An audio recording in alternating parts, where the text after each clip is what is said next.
Ассаламу алейкум, құрметті достар. Әлеуметтік желіде ресейлік бір блогер Батыс Қазақстан облысының 3 тұрғынымен сөйлескен видеосы жарияланды.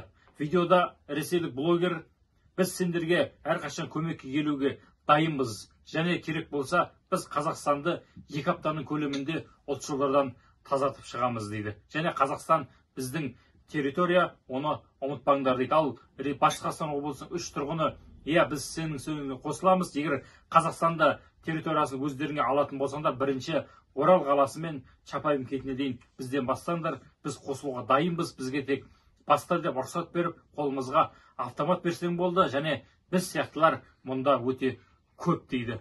Және сол 3 күдіктіні полиция қамауға алып, кейін кешірім сұраған видеосымен ұлтараздық сөздер жоқ деп 3 жігітті босатып жіберген. Бұл жерде қалай ұлтараздық сөздер жоқ? Бұдан артық қамау үшін не керек?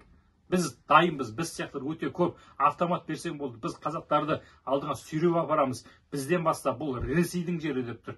Бұдан артық не керек? Бұның орнында қазақтар болса, біз қазақ бірден айтсақ орыстар туралы, болмаса басқа ұлт туралы тіл тегістік бір нәрсе болса, бірден қамайсыңдар. Неге осындай жағдайда? Бұл кешіріммен құтылатын жай емес, құрметті ағайын. Осындай нәрсеге салмақты қарайық. Мүмкін бұл провокация ретіндегі видео шығар. Десе де Қазақстанның нанын ішіп, суын ішкен адам Қазақстанға жаны ашу керек, және ондай сөздерді айтпау керек.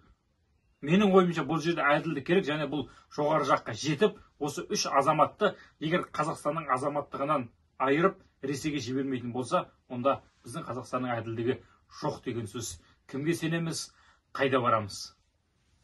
Заберем Казахстан, это наша территория. Не забудьте, ребят, это российская земля. Уральск забирайте первым делом. Красавчики. Только автомат в руки дай. Смотрите, Чапаева забирайте. Смотрите, мы на танке приедем.